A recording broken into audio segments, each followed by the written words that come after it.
Everyone knew that billionaire Alexander Hawthorne had a girl he treasured above all else. The girl was doted on and spoiled, like a heroine from a novel, pampered by everyone, except for me. On my wedding day, the girl, dressed in a white wedding gown, looked at me with open provocation.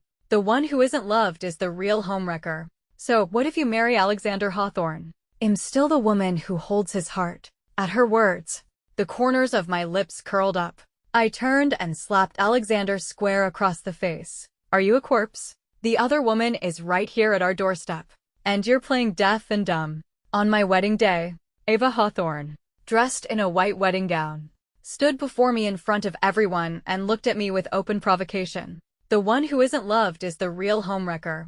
So, what if you marry Alexander Hawthorne? I'm still the woman who holds his heart. The ceremony hadn't started yet, but the backstage area was crowded with people, including many influential figures from the city's most prominent families. They all exchanged glances, but no one dared to intervene. There was a simple reason for this. Everyone knew that the city's top magnate, Alexander Hawthorne, had a girl he treasured above all else. The girl was doted on and spoiled, like a heroine from a novel, pampered by the entire Hawthorne family. Even though I was now Alexander's wife, I was merely a decoration in a business marriage, in no way comparable to the love of his life. The backstage area fell silent, surrounded by his entourage. Alexander walked over, his expression cold. Only when he saw Ava did his eyes seem to thaw like a spring river, becoming incredibly gentle. When he turned back to me, his face was once again a mask of frost. What are you doing just standing there? The wedding is about to start. I let out a cold laugh and looked up at Ava. Do you dare repeat what you just said? Ava sneered and loudly repeated her words, verbatim. Before she could finish, I swung my arm in a wide arc and slapped her across the face. Crack. I work out regularly and have strong arms. With that one slap, Ava's small face immediately turned purple. A drop of blood trickled from her nose, ruining her innocent, Namacup makeup look and adding a touch of dark comedy to the scene. Ava, seemingly in shock, clutched her face and stared at me, stunned. I sneered, and then delivered two more resounding slaps, one with my left hand, one with my right. The woman who holds Alexander's heart. Hilarious. I was slapping the woman who holds Alexander's heart. As I raised my hand again, Alexander finally reacted, grabbing my wrist. Isabel Reed, have you caused enough trouble? Ava is just a child. Are you really going to hit her over a few childish words? She's a child, and you're having an affair with her. You pervert. After he finished, I sneered and turned to face him. Alexander frowned at me. The next second, my other hand flew up and delivered another vicious slap to Alexander's face. I looked at his rapidly swelling cheek and sneered. You probably don't know this, but they call me the slap goddess for a reason. With that, I shoved Alexander away and pointed a finger at his nose, letting loose a torrent of abuse. I spent $1.5 billion to marry into your family for business, and you're serving me this kept woman drama. You disgusting old man. If you want to sleep with a young girl, just say so. Don't try to wrap it up in some Pygmalion fantasy for my benefit. It's absolutely sickening. I then threw my bouquet in his face. If this mess isn't cleaned up today, no one is letting this wedding proceed. You think I'm desperate to marry you? The line of men waiting to court me stretches from here to Paris. Who are you to be so picky? If your old man hadn't come begging me, nearly kneeling, do you think you'd even have the chance to marry me? To hell with you. With a final flourish, I tore the white veil from my head and strode out of the backstage area. My mother was waiting in the dressing room. When she saw me, she smiled and gave me a thumbs up. That's my daughter. A true powerhouse. I let out a cold laugh, plopped down on the sofa, and crossed my legs. I've been in the business world for years. I'm no fool. The Hawthorns letting Ava humiliate me in public was nothing more than a compliance test. Their family was a prestigious and powerful clan in the city. However, in recent years, they had failed to keep up with the times. The Hawthorne Group was in decline, its revenues weakening. To secure funding, they had to resort to a marriage of convenience. And I, a woman with money but no established background, was the perfect choice. They coveted my dowry of over $1 billion, but couldn't bring themselves to stoop so low as to ask for it. So, they decided to play the hypocrite, attempting to manipulate me. They wanted to use their noble status to suppress me, to make this nouveau riche woman feel inferior and eventually offer up her dowry on a silver platter, begging them to use it. Thinking of this, I laughed out loud. Hilarious. Their audacity was off the charts. Their plan was well laid, but they didn't expect that I wasn't some soft persimmon they could mold at will. I was a firecracker. I was raised by my mother, who caught the fast train of economic reform in its early days. She started with a steel factory, partnering with a few others, and later invested in the internet, building a fortune from scratch. I followed in her footsteps, making a name for myself abroad at a young age. Many well-known fashion brands on the market today are subsidiaries of my company. Business is like a battlefield. Those who can survive in it are not to be underestimated. Both my mother and I are first-rate arguers. If it weren't for the chance to expand into the vast domestic market, I would never have agreed to marry Alexander. I looked down on him from the bottom of my heart. My mother's assistant was undercover at the scene. She said the Hawthorne matriarch had arrived, and things were at a stalemate, so we should just wait in the dressing room. There were snacks and sunflower seeds in the room. My mother and I sat on the sofa, cracking seeds and cursing Alexander.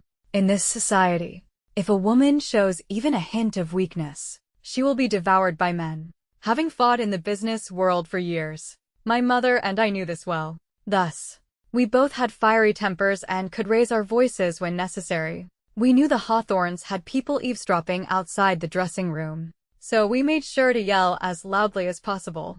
My mother, having come from humble beginnings, was a master of the art. Her insults were creative, comprehensive, and colorful, digging up the Hawthorne ancestors from their graves. I fanned the flames from the side. We kept it up for half an hour before we heard someone outside, unable to bear it any longer, smash something and storm off. My mother leisurely took a sip of tea and said sarcastically, "I didn't think they'd crack so soon. If they couldn't take it, they shouldn't have brought that little tramp to the wedding. They were just asking for it." I smiled and twirled the ring on my finger. "They're just masochists. I heard the entire Hawthorne family is like that. The more you yell at them, the more obedient they become." My mother nodded in solemn agreement. Another half an hour passed, and still, no one came. I knew the Hawthorns couldn't bring themselves to lose face. They were unwilling to abandon their noble heirs to beg a nouveau riche woman of lower status. A notification sound pinged. I picked up my phone. It was a message from the Hawthorne matriarch, asking me to forgive Alexander for her sake and come to the wedding. I immediately sneered. Your sake is worth less than dog crap. You want come and apologize to me? Fine. Well, play hardball." I glanced at the time and decisively called Alexander. The call was answered, and from the sound of it, he had me on speaker. Before Alexander could say a word, I started. "Alexander, I'm giving you 5 minutes. You worthless bastard. You bring that little tramp you're keeping and come apologize to me in person. If you don't, I recall you recently hired a top financial expert to manage your assets. Don't forget, my home base is abroad. My fund management industry is more than respectable. From this moment on, if you dare to be late, it'll be on the other side of every one of your trades tonight. You short, it'll go long. You go long, it'll short. I have plenty of money. I'm not afraid to lose. For every minute you're late, it'll make you lose 10 million. I keep my promises." With that, I ignored the shouts from the other end and hung up. 3 minutes later, hurried footsteps echoed outside the dressing room. The door was thrown open. It was Alexander and Ava. I sat on the sofa with my legs crossed, watching as Alexander reluctantly approached. Only when he bowed his head in submission did I look at Ava. The girl's face was a mess of red and purple, like a dye factory. I put on a fake smile. "Ava, I know you're just a child. I can understand if you don't watch your mouth. It's all right. Once I'm part of the Hawthorne family, I'll teach you slowly." I then took a stack of cash from my handbag. "You're the child Alexander is raising, so that naturally makes me your stepmother. Call me mother, and mother will give you a little reward." Ava's head snapped up, her face tear-streaked as she looked at Alexander. I smiled sweetly at her. After a long moment, Ava gritted her teeth, her eyes filled with hatred. But she had no choice but to lower her head. "Mother," I smiled, and with a flick of my wrist, I tossed the stack of cash at her face. "Good girl." Mother's favorite kind of girl is one who has self-respect. Learn from me in the future. Don't let your head be filled with nothing but men. That's being relationship obsessed. It's a sickness, and it needs to be cured. With that, I gracefully stood up, patted the non-existent dust off my clothes, and turned to Alexander with a smile. What are you waiting for, Alexander? Let's go. The wedding concluded perfectly, and I, Isabel Reed, became an instant legend in the city's upper echelons, slapping my adopted daughter and husband at the wedding. And at a high society one at that. What a feat. Everyone said I was a force to be reckoned with. My in-laws had tried to put me in my place in front of everyone, but I had turned the tables, forcing them to eat their own filth. I didn't care what the outside world said. I only knew that I was now the young mistress of the Hawthorne family. On our wedding night, Alexander came to the bedroom, his face as black as the bottom of a pot. Isabel Reed, let me tell you, you may have my body now, but you will never have my heart. I sneered and kicked him off the bed. Who wants your pasty? Pig-like body. One look at it makes someone like me, who can't stand pork, feel sick. Get out. The next day, I woke up refreshed and energized. The first thing I did was call all the servants of the mansion together. The butler stood in the middle, his hands clasped before him. I looked him up and down and suddenly smiled. Who pays your salary now? The butler replied respectfully. You do, ma'am. I nodded. He seemed to catch on quickly. After he finished, I picked up my teacup and skimmed the foam off the top. Since you know who puts food on your table, don't be disloyal. Be careful, or I'll fire you all. We'll see if those old relics will still have you then. I looked up. A few of the younger servants flinched, bowing their heads even lower. When the servants had dispersed, I looked up. Alexander was standing on the second floor landing, frowning at me. I placed the teacup on the table and said slowly, if you have something to say, come down here. I hate looking up at people. At my words, Alexander descended the stairs, 2 dark circles under his eyes. The young master had never slept on the floor before. No matter. He'd get used to it. Alexander's voice was hard. Isabel Reed, why do you have to be so ruthless? I raised an eyebrow. What do you mean, ruthless? This is called an employee briefing. If they listen to me and do their jobs, I certainly won't be stingy. Rewards and punishments must be clear. That's basic business logic. You've been the head of the Hawthorne family for so long. Haven't you learned that yet? Seeing my mocking expression, Alexander took a deep breath and changed the subject. That $1.5 billion. When will you give it to me? I was amused and retorted. My dowry. Why should I give it to you? Did you pay a bride price for me? Why are you asking for my dowry? What do you need it for? Faced with my 3-part question, Alexander clenched his fists and said in a low voice, the Hawthorne family is in some trouble lately. We're short on funds and need your dowry for investment. As for the bride price, we were in the wrong. I burst out laughing. A vague we were in the wrong was supposed to get him $1.5 billion. In his dreams. I leaned back on the sofa, crossing my legs, and smiled. You want my dowry? Fine. But every penny you invest, every bit of capital injected into the Hawthorne family, has to go through my people. Every business move you make has to be reviewed by my assistant beforehand. Hearing this, Alexander's long-suppressed anger finally erupted. Isabel Reed, don't push it too far. I've never met such a shrewish woman. Seeing him flare up, I slammed my teacup on the floor. Crash. I stared at him. Alexander, you're quite the hypocrite, aren't you? When the Hawthorne family didn't give a damn about me, didn't let me use any of your resources or connections, you didn't say a peep. Now that it's my turn, I'm a shrew. Let me tell you, this is a business marriage. If you want to cooperate, to exchange resources and have mutual benefits, I have no problem with that. But if you think you can get a free ride off of me, I'd like to see how many lives you have to spare for such foolishness. I stood up and looked down at him. I know you like gentle women, but your like is worth as much to me as a pile of dog crap. Think about your own business value. Show me some sincerity, and then come back to talk about cooperation. With that, I left Alexander standing there, took the handbag the butler handed me, and walked out the door. I was no pampered high society wife. I had my own career and no time to be a vase in the Hawthorne household. I had been working hard on the Reed Company's branch in the city. The marriage to the Hawthornes was originally to expand my network. Now that my goal was achieved, I was naturally busy developing my business. After my morning lecture to Alexander, my work in the city proceeded much more smoothly. Seeing the Hawthorns' sincerity, I wasn't stingy either. I invested a large sum into their company. After all, I was now a shareholder in Hawthorn Group. Our fortunes were tied, but the investment came with conditions. To prevent the Hawthorns from squandering my money, I sent Alexander a contract. If Hawthorn Group failed to meet the profit targets I set within 3 months, my subsequent investments would not follow. My assistant told me that Alexander threw a huge tantrum in his office after receiving the contract. But what did that matter? He eventually agreed to my terms. When my assistant, Mia, brought me the contract, she looked worried. "Ms. Reed, are we being a bit too aggressive, pushing them like this?" I flicked the contract with satisfaction and smiled. "Mia, you're still young. You don't know that when dealing with the Hawthorns, you have to be this ruthless." They looked down on me, my background, and my gender.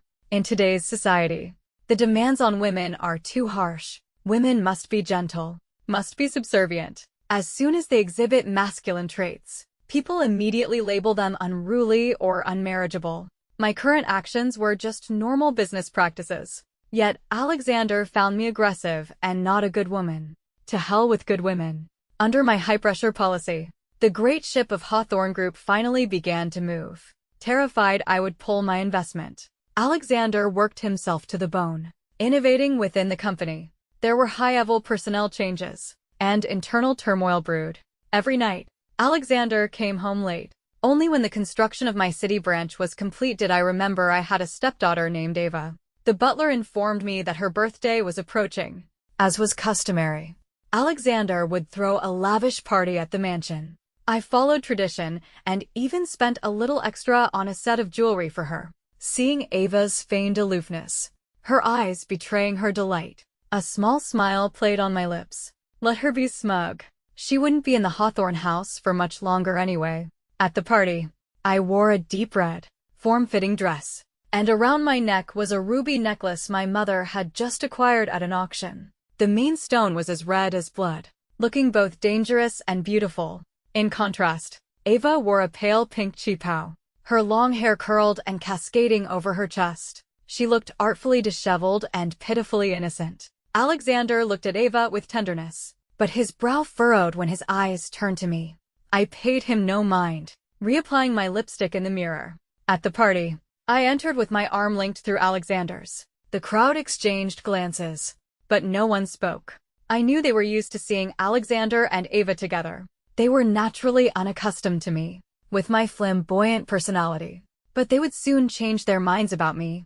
When the party began, I ditched Alexander and circulated with a glass of wine. The businessmen who had previously looked down on me now all smiled and toasted me. After all, I now carried the title of Mrs. Hawthorn, and they couldn't afford to offend me. I hadn't been idle in the business world all these years. After a few rounds of socializing, even the most arrogant tycoons realized I had some serious skills. They became serious and engaged me in conversation.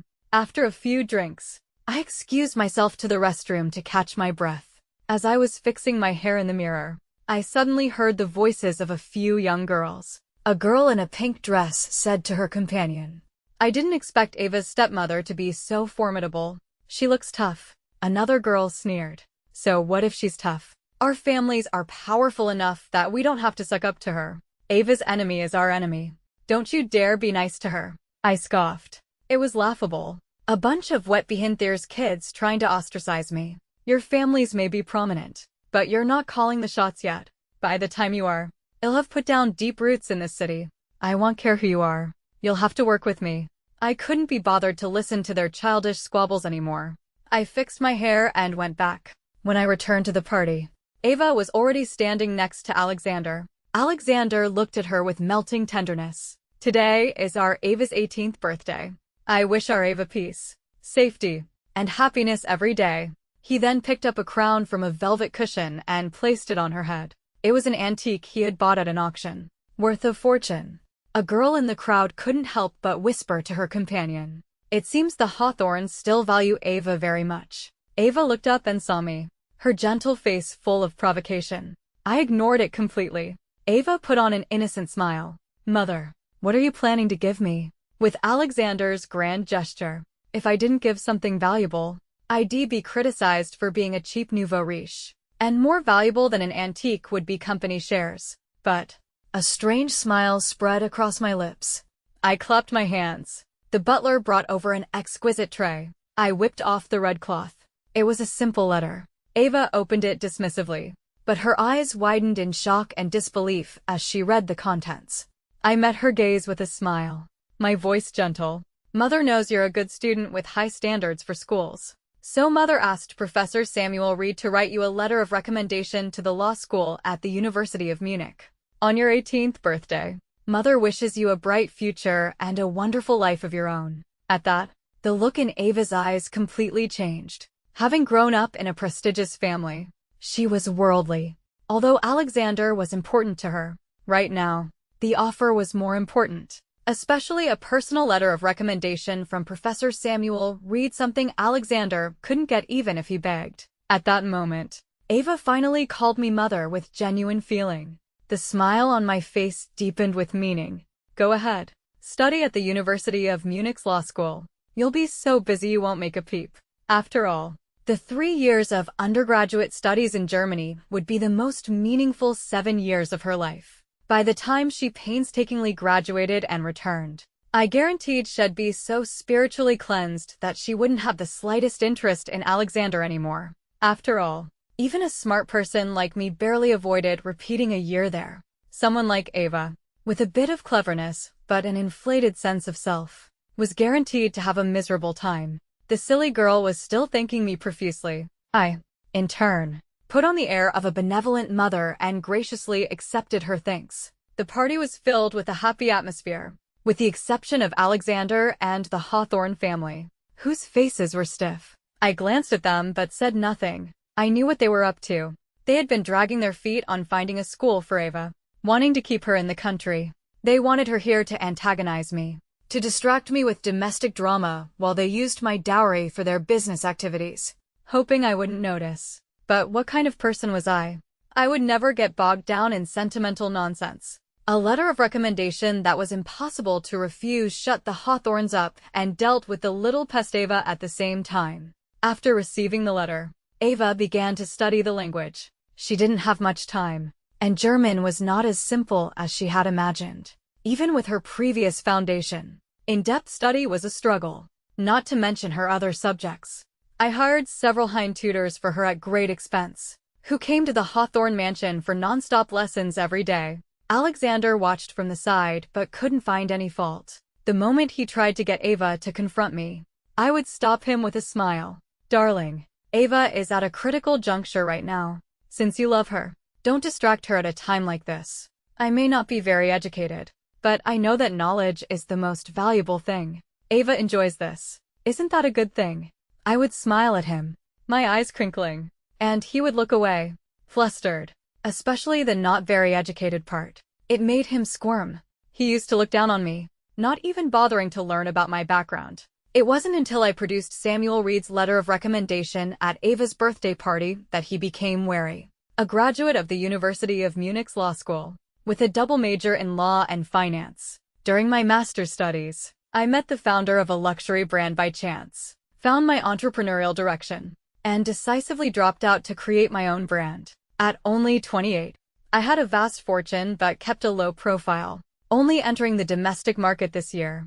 And him, the self-proclaimed tycoon, had just coasted through a degree abroad on his family's coattails, only to return home and start playing house with a young girl. How could he compare to me? Knowing my background, Alexander's pride took a massive hit. He had been avoiding me for days. I, however, couldn't be bothered with him and focused on my own career. On Friday night, I had dinner with several suppliers at a private club.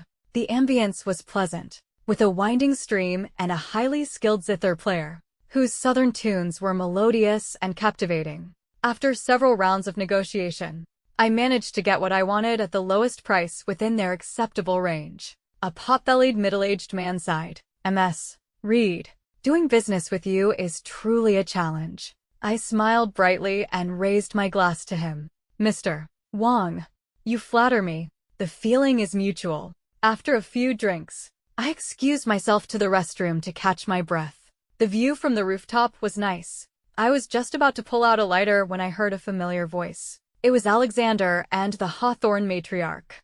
I ducked behind a nearby curtain and listened. The old woman's usual benevolence was gone. Her voice low and icy. Why haven't you made a move on Isabel Reed yet? Don't tell me you can't even handle one woman. Alexander's voice was full of frustration. It's not that I don't want to.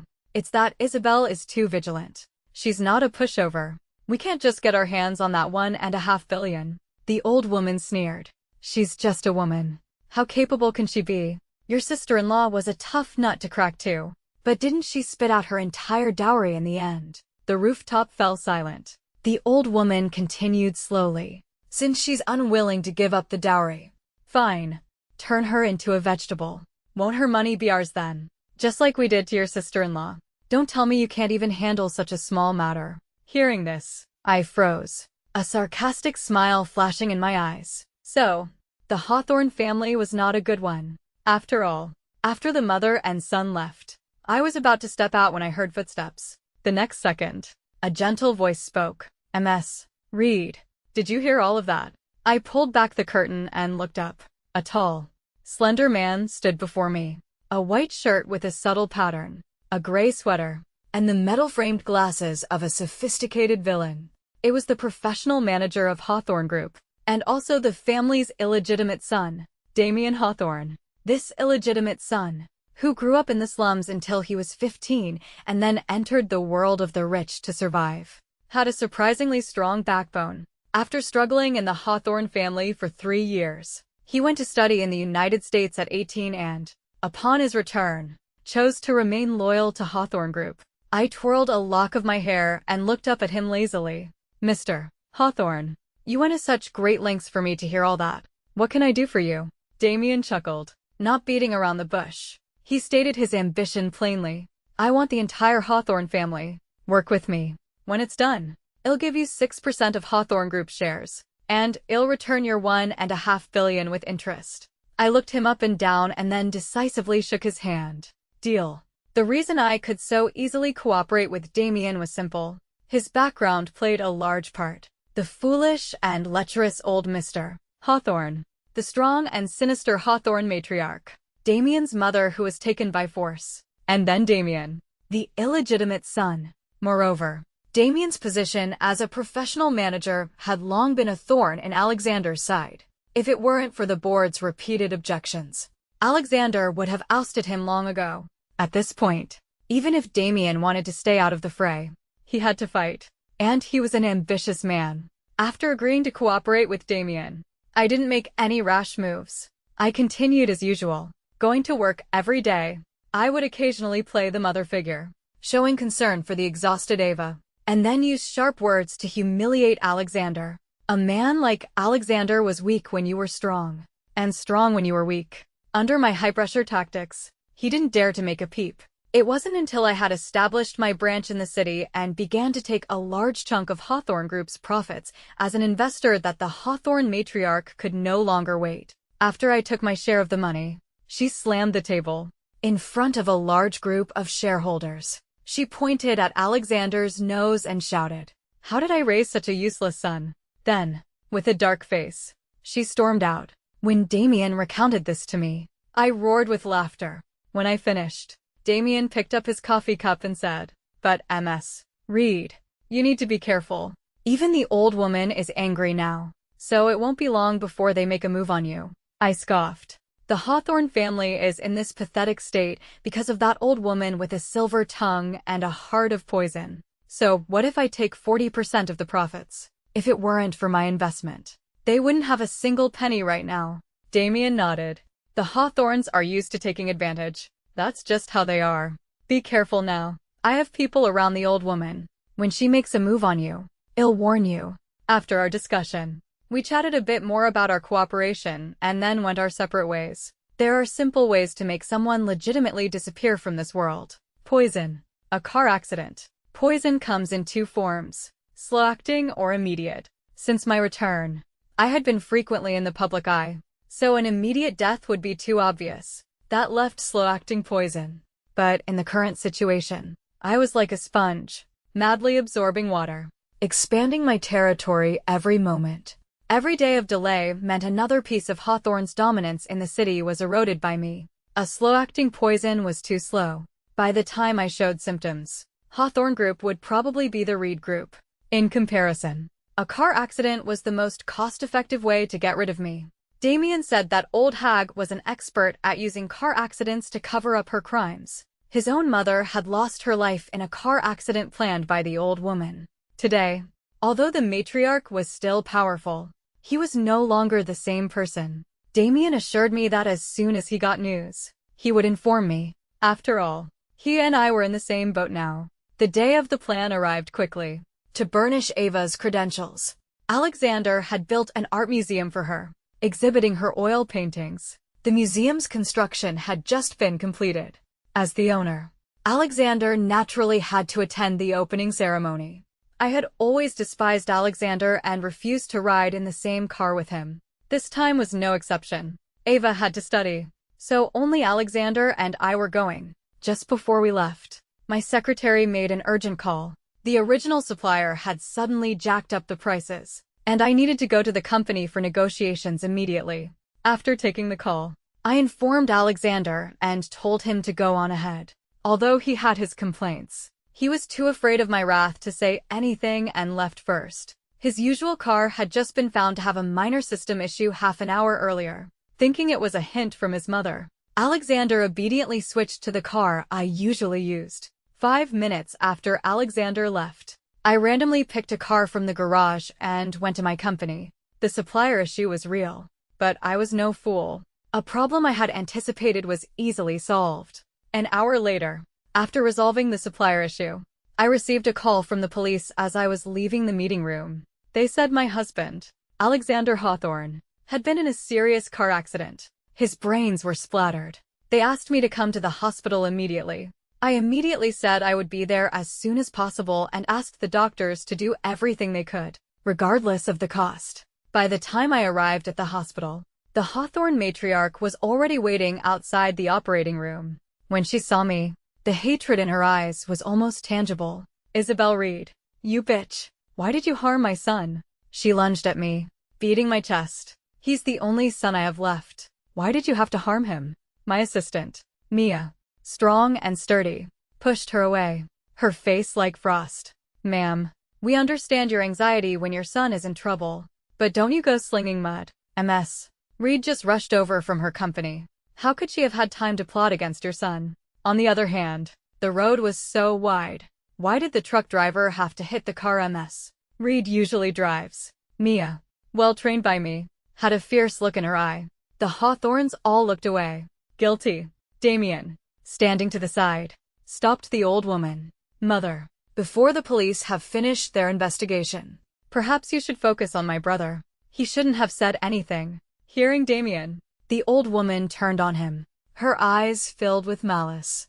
After a long moment, she slapped him across the face. The corridor fell silent. Damien didn't say a word. He gently touched his cheek with his long fingers. The old matriarch sneered. "Now that your brother is in trouble, you must be the happiest one, right? Let me tell you, if anything happens to Alexander, none of you will have it easy." She shook off the servants supporting her and strode away. Damien and I stood outside the operating room, speechless. The hospital corridor lights flickered, but in Damien's eyes, I saw something like a flame. This man was not as obedient and harmless as he appeared. Alexander had an older brother, but 3 years ago, he was shot and killed outside a casino in America while gambling. The Hawthorne matriarch was furious, hiring the best legal team to sue the casino owner, demanding the truth about her son's death. But the casino owner was backed by the local mafia, and the owner's younger brother was a famous local lawyer. With the two forces at a stalemate, and the incident happening in a foreign country, the case came to nothing. But if you dug deeper, you would find that the lawyer's same-sex partner was a close classmate of Damien's during his studies in America. Love cannot motivate, but hate can unleash powerful forces. Damien was a man raised on hatred. Like a venomous snake, he lay in wait for years, and then, when you least expected it, delivered a fatal blow. A person like that was not to be trifled with. Doctors are not gods. A man whose brains were splattered could not be saved. After more than 10 hours of emergency surgery, Alexander was pronounced dead. The Hawthorne matriarch almost fainted when she received the news. But only almost. Because the police had arrived. They brought the confession of the truck driver and came to arrest the suspect. The truck driver was no fool. The old woman had promised that if he killed me, she would pay the high medical bills for his daughter and mother's genetic diseases. But now he had messed up. He had killed the matriarch's darling, her only son. No one would protect him now. To get a lighter sentence, he quickly confessed everything. Based on his confession, the police immediately arrested the old woman. She tried to use her status to escape imprisonment. But the two young officers were not intimidated. Only then did she feel fear. Her aged voice, laced with terror, echoing through the hospital. Damien and I sat in the police station. After giving our statements, we were released. After this whole ordeal, I was exhausted. But Damien was still full of energy. He had finished his statement first and had somehow changed his clothes. He was now in a suit, a faint scent of cologne clinging to him. I turned to look at him. He pushed up his metal-framed glasses and smiled with impeccable style. "Ms. Reed, you should go home and rest. When you wake up, the shares and the $1.5 billion will be returned to you in full." Looking at him, I knew that after years of lying in wait, he was finally about to reclaim what was his. I wasn't interested in the Hawthorne family's messy affairs. Their internal structure was a chaotic mix of countless relatives. Trying to seize power in such a vast corporation was like trying to snatch meat from a pack of hungry wolves. I had only been with the Hawthorne family for half a year. The family was a swamp, and without full preparation, I wouldn't make a rash move. Besides, I still had a lot to do at my city branch. Now was not the best time to seize power. The shares and the $1.5 billion that the marriage law entitled me to were enough. The luxury car drove to the Hawthorne mansion. As I got out, I saw Ava waiting at the door, her face pale. Seeing me, she opened her mouth, hesitating. I walked up and patted her shoulder. "Alexander is dead." Ava nodded with difficulty, then looked up at me, all her previous arrogance gone. I let out a soft breath. "You still have to continue your studies. The requirements at the University of Munich's law school are exceptionally strict. Your current level is far from enough. Study hard." I looked down into her eyes. "As for the rest, Alexander didn't leave you anything, including shares, trusts, or property. Legally, you are not in an adoptive relationship. Alexander had no guardianship over you. You won't get a single penny from him." At my words, Ava's lips turned white, and she looked as if she might collapse. Alexander had kept Ava around to satisfy his Pygmalion fantasy, never really caring about her future. After all, she was meant to depend on him. Giving her too many assets would have been a bad thing for him. But looking at Ava's state, I sighed and turned to the lawyer waiting behind me. The female lawyer stepped forward, took Ava's hand, and handed her an agreement. Her voice was gentle as she explained. "As your stepmother, Ms. Reed will not leave you uncared for. This agreement stipulates that as long as you promise not to participate in Hawthorne Group's internal struggles in the future, and not to operate within the company under the identity of Alexander's adopted daughter, you will be entitled to the following assets: all your expenses for studying in Germany, $50 million in cash, and 2 properties in the city. You may also take all the luxury goods and jewelry that Alexander bought for you." Ava stood there, stunned. Then she looked up at me sharply. My expression was neutral. Spending a little money to ensure Ava never re-entered Hawthorne Group was worth it. She wasn't a threat now. But if someone with malicious intent used her name to operate within the company in the future, it would be a problem. But if Ava had ambitions and didn't sign the agreement, I had 1,000 ways to make her disappear from the Hawthorne world for good. After a long moment, Ava gripped my hand tightly and said urgently, "I'll sign. I'll sign. Give me the agreement. I'll sign it right now."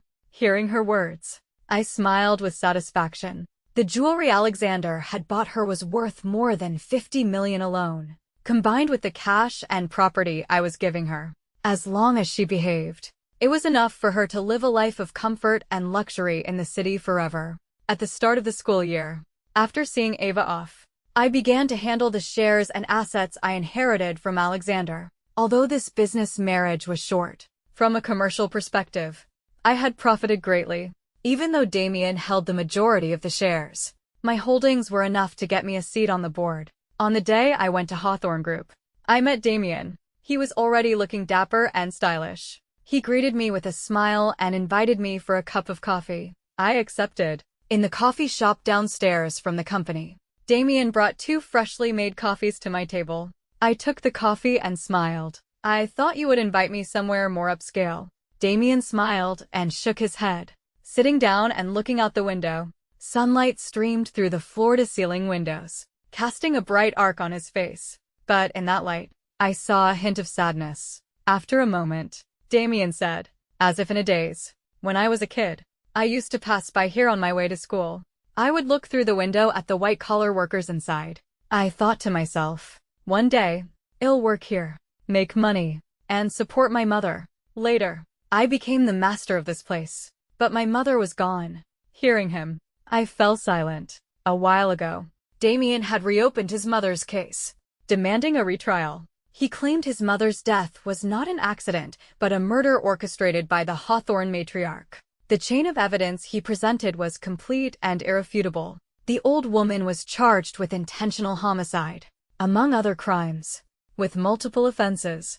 The worst-case scenario was the death penalty, and the best wasn't much better. Prison was unavoidable. The matriarch had spent her life scheming, only to have her entire fortune fall into the hands of the illegitimate son. I wondered what she thought of that. When Damien came back to himself, he saw me across from him and smiled apologetically. "My apologies, Ms. Reed. I got lost in thought." I waved my hand, and he continued, "Ms. Reed, you've helped me so much this time. If you need anything in the city in the future, please don't hesitate to come to me." The internal struggles at Hawthorne Group haven't subsided, but fortunately, I have built up some connections during my time as a manager, so I can barely manage. For now, let's part ways here. With that, he stood up and bid me farewell. After he left, I looked out the window. The early autumn sun in the city was bright. The trees were lush and green, still full of life. I had been in the city for half a year. I had started a new company and joined the board of Hawthorne Group. My future was just beginning.